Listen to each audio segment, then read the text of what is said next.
guys, ngayon naman, pakita natin kung ano nga ba yung pagkakaiba ng bawat generation ng ating Glock.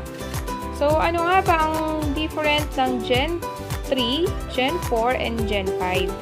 So, ngayon, meron tayo dito Glock 17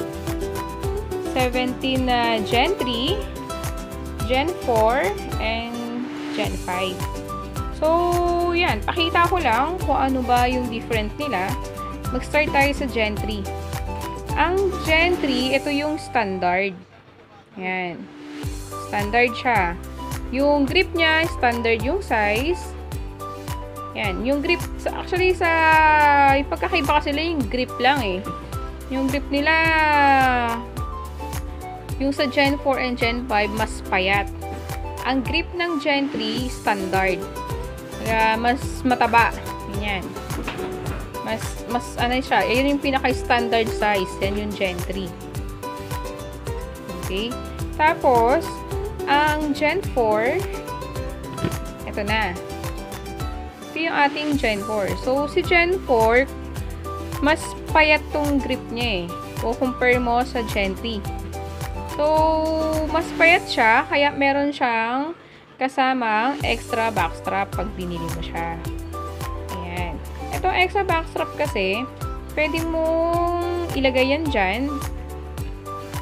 Ayan. Para, ayan, tumaba na yung grip mo. So, in case na malaki yung kamay mo, napapayatan ka sa grip ng Gen 4, i-add mo lang yung backstrap niya. So, ganun lang naman. Yung backstrap niya, merong dalawang size. So, mas manipis, merong isang mas makapal pa. Okay. Tapos, same sila. May ganito. Ayan, tinan mo yung Gen 3, may ganyan din. So, mas payat lang talaga ng konti itong grip ng Gen 4. Yun yung different niya sa Gen 3. Okay?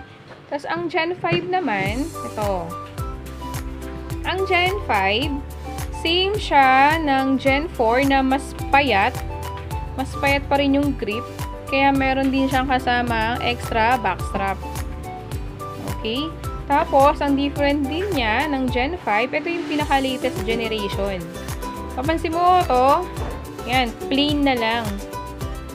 Plain yan. Wala na siyang ganito. Wala nang parang nakaharang sa finger mo. Yan, wala na siyang ganun. Okay? Tapos, ang different din ng Gen 5, yung slide lock niya, pwedeng right-handed and left. Yan, balik kabilaan.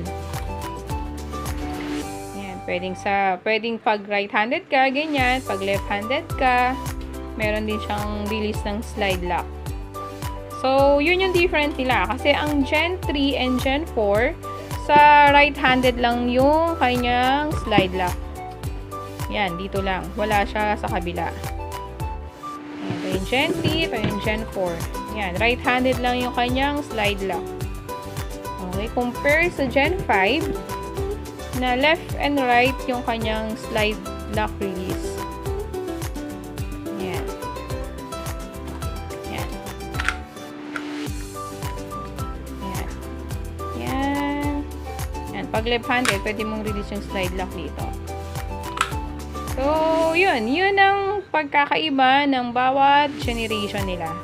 So, the rest, itsura, sizes, pareho. Kasi is Glock 17 lahat ng pinakita ko sa inyo. Okay guys, so yun lang. Sana nasagot ko yung question nyo. Lalo niya sa mga beginner na kung ano yung different ng bawat generation ng Glock natin. Okay? Thank you so much. Bye-bye!